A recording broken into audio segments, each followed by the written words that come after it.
दूर हटिए आप मुझसे। इडियट, आजकल तो कोई भी ऐसे ही इधर मुंह उठा के चला आता है। घर जमाई तो अपने ससुराल के टुकड़ों पर ही पलता है।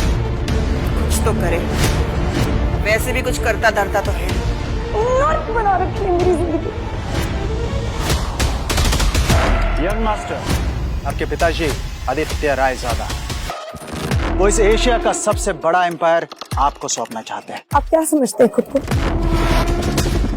ये बात गलती से भी बाहर नहीं आनी चाहिए कि मैं रायजादा खानदान से हूं। दुनिया मुझे निकम्मा समझती। अब एक बार अपने इस निकम्मे पति को भी मौका देकर देख लो। मैं इसे कहीं का नहीं छोड़ूंगा।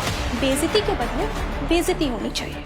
दुनिया में कोई भी शनाया का बाल तक बांका नहीं कर सकता। मिस्टर देव मल्होत्रा, जी तो कर रहा तुम्हें अभी के अभी जान से मार दूं।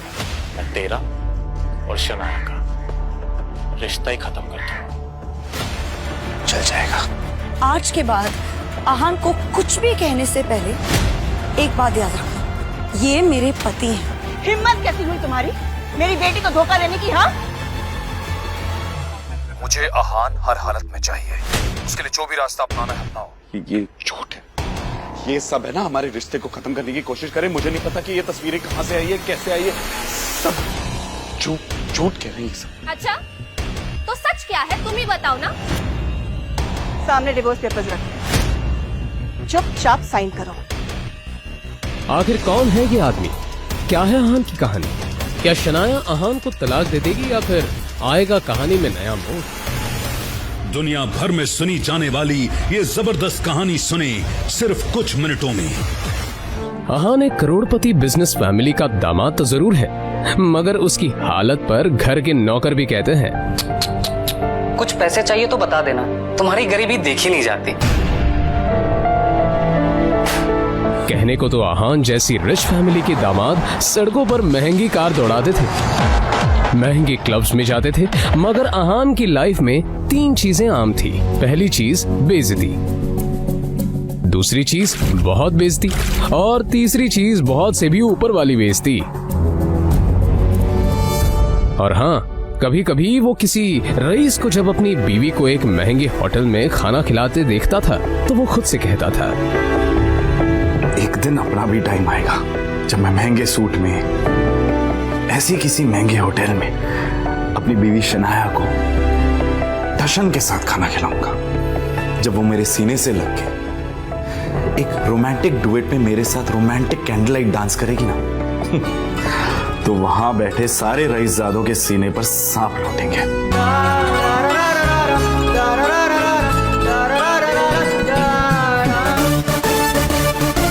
शगुन आहान की बीवी शनाया की कजिन थी। आप एक काम कीजिए, साहू ज्वेलर्स पे मेरा एक नेकलेस पड़ा है, मैंने ओनर को कॉल कर दिया है, वहाँ जाके नेकलेस कलेक्ट करके मेरे घर पे आ जाइए। तैयार होकर वो बाहर निकला और जैसे ही सामने देखा तो उसकी सांस यामिनी गिल अपनी कुछ सहेलियों के साथ रमी पार्टी में व्यस्त थी। तभी यामिनी जी की एक सहेली ने अपने सैंडल की तरफ देखकर कहा, यामिनी, ये देखो ना, तुम्हारे आते आते मेरा बेल्ट टूट गया चप्पल का, अब मैं घर कैसे जाऊंगी? दामाद है तो क्या हुआ, चप्पल भी ठीक नहीं करा सकता? कुछ तो करे, वैसे भी कुछ करता धरता तो है नहीं। वो पहली बार गिल कंस्ट्रक्शन के ऑफिस जा रहा था, जो कंपनी गिल खानदान की थी। सामने से आने वाले एक आदमी से आहान टकरा गया। उसका नाम देव मल्होत्रा था। यू इडियट, दिखाई नहीं देता तुम्हें? पता नहीं कहां से मुंह उठाकर चले आते हैं। यहाँ आकर आपने मेरे सबसे पुराने क्लाइंट मिस्टर मल्होत्रा को नाराज कर दिया है। अब कैसे होगा काम मेरा? फिर आहान के सामने ही शनाया अपने क्लाइंट मल्होत्रा के कार में बैठी और बिजनेस के सिलसिले में वहीं से जा चुकी थी। मिस्टर विक्रम, आप यहाँ पर क्या कर रहे हैं? ये कहने के लिए यहाँ आया हूँ कि आपके पिताजी आदित्य रायजादा ये चाहते हैं कि आप आकर उनका बिजनेस संभालें। वो इस एशिया का सबसे बड़ा एम्पायर आपको सौंपना चाहते हैं। सारी दौलत भी मेरी माँ को वापस नहीं ला सकती। ये बात गलती से भी बाहर नहीं आनी चाहिए कि मैं रायजादा खानदान से हूँ। रायजादा ग्रुप का मालिक मिस्टर आदित्य रायजादा का बेटा हूँ। इधर आहान कुछ ही देर में अब अपने घर पहुंच चुका था। लगी घड़ी में देखा तो शाम के 7 बज चुके थे। आहान ने शनाया का नंबर डायल किया तो वो नहीं लग रहा था। यहाँ तुम्हारी हिम्मत कैसे यहाँ आने की?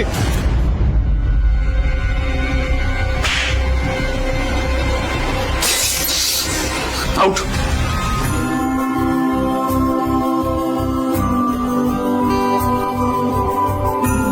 मुझे पता है हमारा एक साथ सोना आपको पसंद नहीं है,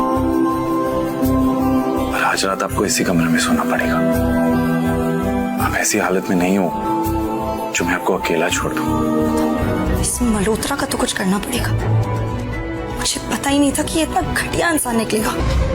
इस ऑफिसर ने मेरे ड्रीम प्रोजेक्ट को अप्रूव करने से मना कर दिया। क्योंकि तुमसे ये काम नहीं हो पा रहा, मैंने ये प्रोजेक्ट तुम्हारे कजन शौर्य को दे दिया है। शौर्य को ये प्रोजेक्ट देने से पहले मुझे एक आखिरी मौका दीजिए प्लीज दादाजी। ठीक है, मगर ये काम आज ही होना चाहिए।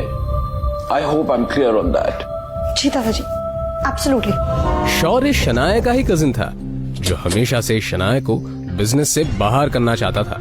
अप्रूवल के लिए आई हो, मगर अफसोस अब कोई फायदा नहीं है, क्योंकि उस ऑफिसर को मैंने ऑलरेडी खरीद लिया। कैसे आना हुआ? गिल कंस्ट्रक्शन की जो बिल्डिंग है उसके सारे डॉक्यूमेंट्स कंप्लीट है। हमें अप्रूवल नहीं मिला। क्या मैं आपसे पूछ सकती हूँ कि आपने ऐसा क्यों किया? मैंने इन्हें ऐसा करने बोला था। कमली, तुम यहाँ? मैं नहीं भूल सकती उस दिन को शनाया जिस दिन मेरी शादी तय हुई थी और ये बात मैं तुम्हारे साथ सारी सहेलियों को बता रही थी, और तुमने मेरे बेरोजगार पति के बारे में सुनकर सबके सामने उसका मजाक उड़ाया था। अगर तुम्हें अप्रूवल चाहिए तो तुम्हारे पति को बोलो मेरे पति के सामने हाथ जोड़ के गिड़गिड़ा के अप्रूवल की भीख मांगे। शनाया ने जो देखा उससे तो शनाया को झटका सा लगा। अंदर अहान सारे स्टाफ के सामने गिड़गिड़ा रहा था, अप्रूवल की भीख मांग रहा था। मुबारक हो, तुम्हें तुम्हारा अप्रूवल मिल चुका। जी दादाजी। तुम्हारी कामयाबी की खुशी में हमने आज पुराने घर पर पार्टी रखी है। तुम आहान के साथ आ जाओ। जी दादाजी। आजकल कुछ ज्यादा ही उछल रहा है। अब देखो मैं क्या करता हूँ।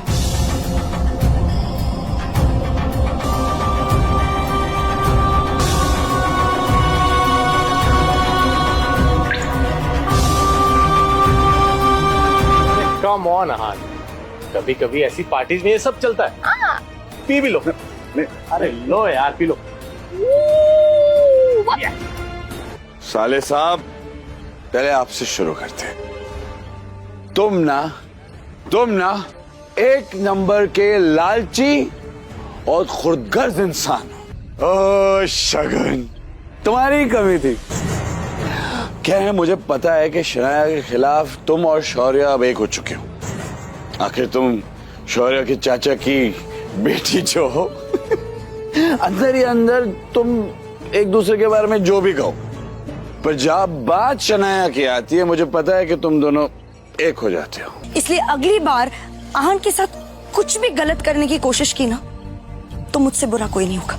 सॉरी, जो भी हुआ ना उसमें मेरी कोई गलती नहीं। सब ना हमें अलग करना चाहते, मगर मैं ऐसा होने नहीं दूंगा। मैं आपके साथ रहूंगा, आपको कभी अकेला नहीं छोड़ूंगा। कल रात जो भी हुआ उसके लिए मैं बहुत शर्मिंदा हूँ। कल रात को आपको फिर से मेरी वजह से तकलीफ हुई, उसके लिए हो सके तो मुझे माफ कीजिए। शनाया के पापा के एक्सीडेंट की खबर सुनकर आहान की भी वही हालत खराब हो गई। क्या बात है डॉक्टर, कैसी हालत है उनकी? जब उन्हें यहाँ लाया गया तो उनकी हालत बहुत खराब थी और अब उनकी हालत स्थिर है।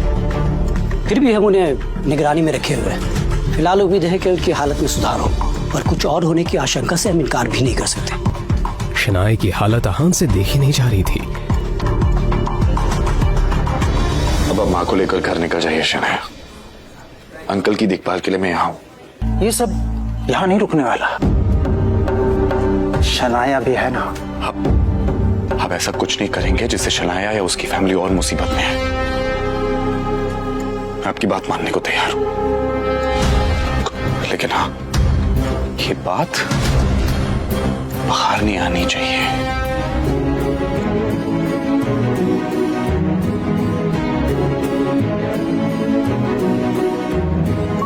आहान ने शनाया को उसके पापा की हालत के बारे में बताया।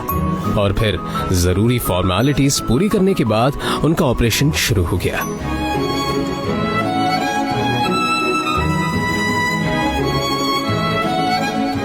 कुछ देर में डॉक्टर ने खबर सुनाई थी कि अब शेखर की हालत ठीक है। ये सुनकर दोनों ने राहत की सांस ली। हेलो जीजू, देव मल्होत्रा के क्लब में कुछ लोग मेरे साथ जबरदस्ती कर रहे हैं, छोड़ो मुझे। हेलो शगुन, क्या नया नाटक है? शगुन के रोने की आवाज और गुंडों के हंसने की आवाज आहान के कानों में साफ पड़ रही थी। आहान देव मल्होत्रा के क्लब में पहुंचा तो वहां कोई भी नहीं था। पूरा क्लब खाली था। किसी ने हाथ में रुमाल लेकर उसके नाक को तेजी से दबा दिया।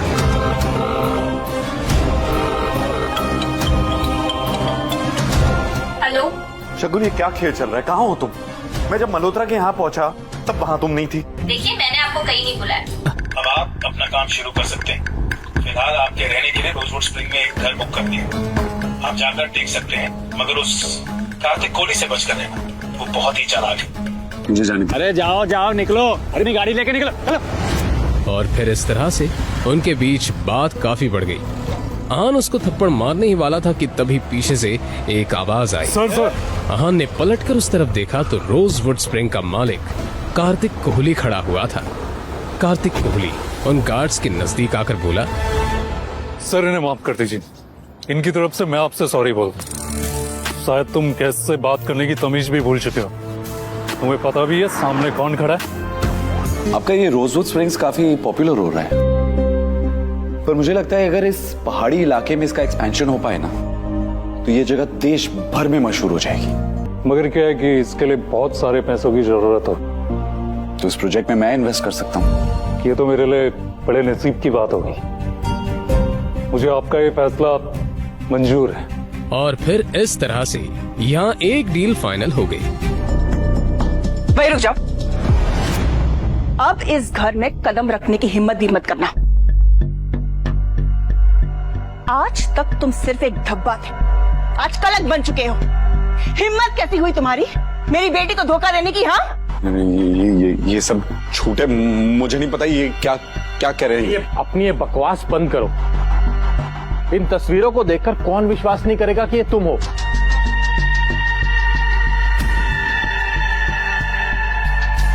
कहते हुए शौर्य ने मोबाइल शनाया के हाथों में दे दिया। शनाया हैरानी से सभी फोटो देखे जा रही थी। उसकी आंखों में आंसू आ चुके थे। एक नजर शनाया ने आहान की तरफ देखा तो आहान ने कहा, ये झूठ है, ये सब है ना हमारे रिश्ते को खत्म करने की कोशिश करें। मुझे नहीं पता कि ये तस्वीरें कहां से आई है, कैसे आई है, सब झूठ कह रहे हैं ये सब। अच्छा, तो सच क्या है तुम ही बताओ ना।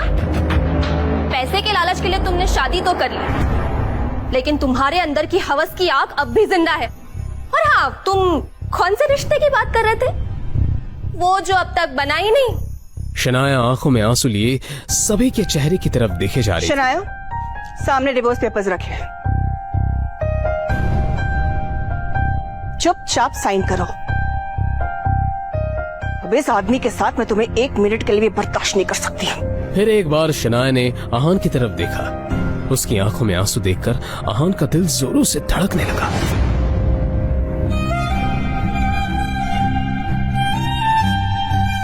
शनाया भारी कदम से उस टेबल की तरफ बढ़ रही थी जहां पर डिवोर्स पेपर रखा हुआ था। ये देखकर आहान का दिल जोरों से धड़कने लगा।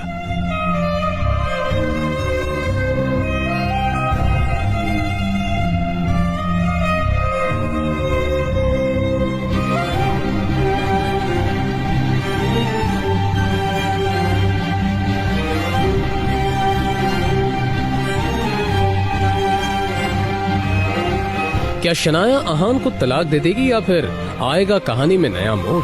इन सभी सवालों का जवाब जानना चाहते हो तो आपको सिंपल सा एक काम करना है। अपने स्क्रीन पर दिखाए गए एक नीले रंग के इंस्टॉल बटन पर क्लिक करना है। क्लिक करने पर तुरंत आपको मोबाइल फोन पे प्ले स्टोर पेज दिखाई देगा। जिसमें पॉकेट एफएम के नीचे दिए हुए इंस्टॉल बटन पर क्लिक करना है। उसके बाद ओपन बटन पर क्लिक करके अपने मोबाइल नंबर से पॉकेट एफएम ऐप रजिस्टर करिए। अब आप पॉकेट एफएम के सभी अद्भुत ब्लॉकबस्टर कहानियों को सुन सकते हैं। इंस्टॉल कीजिए पॉकेट एफएम और फ्री में सुनिए दुनिया भर में हंगामा मचाने वाली ये जबरदस्त कहानी सीक्रेट अमीरजादा।